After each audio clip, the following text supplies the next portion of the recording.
Hi friends, സാബിന മലയാളത്തിൻ്റെ ഏറ്റവും പുതിയൊരു വീഡിയോയിലേക്ക് എല്ലാവർക്കും സ്വാഗതം. ഇന്നത്തെ വീഡിയോ OTT അപ്ഡേറ്റുകളാണ്. പിന്നെ ഏറ്റവും പുതിയതായിട്ട് വന്നിരിക്കുന്ന അപ്ഡേറ്റുകളാണ്. 5 സിനിമകളുടെ ഏറ്റവും പുതിയതായിട്ട് വന്നിരിക്കുന്ന അപ്ഡേറ്റുകളാണ് ഇന്നത്തെ വീഡിയോ നമ്മൾ പരിശോധിക്കാൻ പോകുന്നത്. അപ്പോൾ സാധാരണ പിന്നെ OTT അപ്ഡേറ്റ് ചെയ്യുന്ന ആ ഒരു ടൈമിൽ ഞാൻ ഇന്നൊരു കളക്ഷൻ അപ്ഡേറ്റ് ചെയ്തിട്ടുണ്ട്. അപ്പോൾ ഇത് കുറച്ച് ലേറ്റ് ആയിപ്പോയതാണ്. അപ്പോൾ എൻ്റെ കളക്ഷൻ അപ്ഡേറ്റ് വീഡിയോ എല്ലാവരും എന്താ പറയുക ലൈക്ക് ചെയ്യുന്നു വിചാരിക്കുന്നു. എല്ലാവരും പിന്നെ കണ്ട് സബ്സ്ക്രൈബ് ചെയ്ത് ലൈക്ക് ചെയ്ത് ഷെയർ ചെയ്യുന്നു വിചാരിക്കുന്നു. ഓക്കെ, അപ്പം നമുക്കിന്നത്തെ OTT അപ്ഡേറ്റുകൾ എന്തൊക്കെയാണെന്ന് നോക്കാം. അതിൽ ഒന്നാമത്തെ സിനിമ ഒരു ഹിന്ദി മൂവിയുടെ അപ്ഡേറ്റാണ്. കരീന കപൂർ, തബു, കൃതി സനൻ എന്നിവരൊക്കെ പ്രധാന വേഷം കൈകാര്യം ചെയ്ത് തിയേറ്റർ റിലീസ് ചെയ്ത് തിയേറ്ററിൽ നല്ലൊരു വിജയം കരസ്ഥമാക്കിയ സിനിമയായിരുന്നു ക്രൂ എന്ന് പറഞ്ഞ സിനിമ. അപ്പോൾ ഈ ഒരു സിനിമ പിന്നെ തിയേറ്ററിൽ 100 കോടിക്ക് മുകളിൽ കളക്ഷൻ നേടി നല്ലൊരു വിജയം കരസ്ഥമാക്കിയിട്ടുണ്ട്. അപ്പോൾ ഈ ഒരു സിനിമയുടെ OTT റൈറ്റ്സ് സ്വന്തമാക്കിയിട്ടുള്ളത് നെറ്റ്ഫ്ലിക്സ് ആണ് ഈ സിനിമയുടെ OTT റൈറ്റ്സ് സ്വന്തമാക്കിയിട്ടുള്ളത്. എന്ന് ഈ ഒരു സിനിമ നെറ്റ്ഫ്ലിക്സ് വഴി റിലീസ് ചെയ്യുന്ന നോക്കിക്കഴിഞ്ഞാൽ മെയ് മാസം ലാസ്റ്റ് വീക്ക് നെറ്റ്ഫ്ലിക്സ് വഴി ഈ സിനിമ റിലീസ് ചെയ്യുന്ന അപ്ഡേറ്റ് ആണ് ഇപ്പം പുറത്തു വന്നുകൊണ്ടിരിക്കുന്നത്. രണ്ടാമത്തെ സിനിമ ഒരു ഹിന്ദി മൂവിയാണ്. അജയ് ദേവ്ഗൻ പ്രധാന വേഷം കൈകാര്യം ചെയ്ത അജയ് ദേവ്ഗൻ്റെ കരിയറിലെ തന്നെ ഏറ്റവും വലിയൊരു സിനിമയായിരുന്നു മൈദ എന്ന് പറഞ്ഞ സിനിമ. പക്ഷേ തിയേറ്ററിൽ ഈ ഒരു സിനിമ ഒരു വൻ പരാജയമാണ് നേരിട്ടത്. പിന്നെ അജയ് ദേവ്ഗൻ്റെ കരിയറിലെ ഏറ്റവും വലിയൊരു പരാജയം എന്നും പറയാം ഈ ഒരു സിനിമയെക്കുറിച്ച്. നല്ല അഭിപ്രായങ്ങളും കാര്യങ്ങളൊക്കെ തിയേറ്ററിൽ വന്നിരുന്നുവെങ്കിലും തിയേറ്ററിൽ പരാജയമാണ്. കളക്ഷനും കാര്യങ്ങളൊക്കെ കുറവാണ്. അപ്പോൾ ഈ സിനിമയുടെ OTT റൈറ്റ്സ് സ്വന്തമാക്കിയിട്ടുള്ള ആമസോൺ പ്രൈമാണ്. ആമസോൺ പ്രൈമിൽ ഈ ഒരു സിനിമ എന്ന് റിലീസ് ചെയ്യുന്ന നോക്കിയാൽ മെയ് മാസം ലാസ്റ്റ് വീക്ക് ഈ ഒരു സിനിമ പിന്നെ OTT റിലീസ് ചെയ്യുക. ആമസോൺ പ്രൈം വഴി OTT റിലീസ് ചെയ്യുന്ന അപ്ഡേറ്റ് ആണ് ഇപ്പോൾ പുറത്ത് വന്നിട്ടുള്ളത്. അപ്പോൾ ഡേറ്റ് കാര്യങ്ങളൊക്കെ വരുന്നവരെ നമുക്ക് വെയിറ്റ് ചെയ്യാവുന്നതാണ്. അടുത്തൊരു തമിഴ് സിനിമയാണ്, ഒരു തമിഴ് ആന്തോളജി മൂവിയാണ്.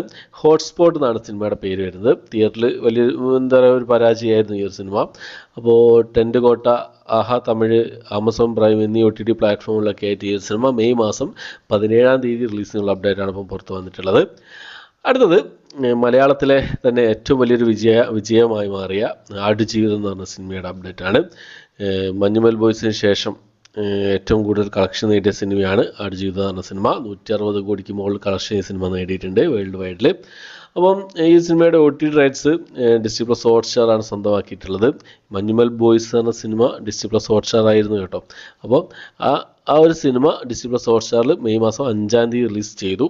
അതിനുശേഷം ഡിസ്നി+ ഹോട്ട്സ്റ്റാറിൽ റിലീസ് ചെയ്യാൻ തയ്യാറെടുക്കുന്ന മലയാള സിനിമയാണ് ആടുജീവിതം എന്ന് പറഞ്ഞ സിനിമ. മെയ് മാസം 24-ന് നമുക്ക് ഈ സിനിമ പ്രതീക്ഷിക്കാവുന്നതാണ്. ഏകദേശം ഒരു സിനിമ റിലീസ് ചെയ്ത് 3 ആഴ്ചകൾക്ക് ശേഷമാണ് അടുത്തൊരു സിനിമ ഡിസ്നി+ ഹോട്ട്സ്റ്റാർ റിലീസ് ചെയ്യാറുള്ളത്. അപ്പോൾ നമുക്ക് മെയ് മാസം 24-ന് ഈ സിനിമ ഡിസ്നി+ ഹോട്ട്സ്റ്റാർ വഴി നമുക്ക് പ്രതീക്ഷിക്കാവുന്നതാണ്. അടുത്തത് നമ്മുടെ പ്രണവ് മോഹൻലാൽ, ധ്യാൻ ശ്രീനിവാസൻ, നിവിൻ പോളി, ബേസിൽ ജോസഫ്, കല്യാണി പ്രിയദർശൻ എന്നിവരൊക്കെ പ്രധാന വേഷം കൈകാര്യം ചെയ്ത് വിനീത് ശ്രീനിവാസൻ സംവിധാനം ചെയ്ത വർഷങ്ങൾക്ക് ശേഷമാണ് സിനിമയുടെ അപ്ഡേറ്റാണ്. അപ്പോൾ ഈ സിനിമയുടെയും എന്താ പറയുക ഈ സിനിമയും നല്ലൊരു വിജയം കരസ്ഥമാക്കിയിട്ടുണ്ട്. ഏകദേശം 80-85 കോടിക്ക് മുകളിലായിട്ട് പിന്നെ കളക്ഷൻ നേടി നല്ലൊരു വിജയം കരസ്ഥമാക്കിയ സിനിമയാണ്. ഇപ്പോഴും തിയേറ്ററുകൾ കളിച്ചുകൊണ്ടിരിക്കേണ്ട ഈ ഒരു സിനിമ. അപ്പം പിന്നെ ഈ സിനിമയുടെ OTT റൈറ്റ്സ് സ്വന്തമാക്കിയിട്ടുള്ളത് ഡിസ്നി+ ഹോട്ട്സ്റ്റാർ ആണ്. ആടുജീവിതം ഡിസ്നി+ ഹോട്ട്സ്റ്റാർ റിലീസ് ചെയ്തതിന് ശേഷം 3 ആഴ്ചകൾക്ക് ശേഷം മാത്രമേ വർഷങ്ങൾക്ക് ശേഷം ഈ ഒരു സിനിമ ഡിസ്നി+ ഹോട്ട്സ്റ്റാർ വഴി റിലീസ് ചെയ്യുന്നതാണ്. അപ്പോൾ ജൂൺ മാസം 3-ാമത്തെ ആഴ്ച നമുക്ക് ഈ ഒരു സിനിമയുടെ പിന്നെ OTT റിലീസ് പ്രതീക്ഷിക്കാവുന്നതാണ്. അപ്പം ഇത്രയും ഈ 5 സിനിമകളുടെ അപ്ഡേറ്റുകളാണ് ഇന്നത്തെ വീഡിയോ നമ്മൾ പരിശോധിച്ചിട്ടുള്ളത്. അപ്പോൾ പലരും അൺബോക്സ് ചോദിക്കാറുണ്ട് വർഷങ്ങൾക്ക് ശേഷം ആടുജീവിതമൊക്കെ എന്നാണ് OTT റിലീസ് ചെയ്യാന്നുള്ളത്. അപ്പം അവർക്ക് കൂടിയുള്ളൊരു വീഡിയോ ആണ്. ഈ ഒരു വീഡിയോ ഇഷ്ടപ്പെട്ടിരിക്കുക ലൈക്ക് ചെയ്യാനും ഷെയർ ചെയ്യാനും സബ്സ്ക്രൈബ് ചെയ്യാനും മറക്കാതിരിക്കുക. കളക്ഷൻ അപ്ഡേറ്റ് വീഡിയോ എല്ലാവരും കണ്ടൊന്ന് സപ്പോർട്ട് ചെയ്യാൻ ശ്രമിക്കുക. ഓക്കെ, അപ്പോൾ പുതിയൊരു വീഡിയോ ആയിട്ട് വരുന്നവരേക്കും ബൈ.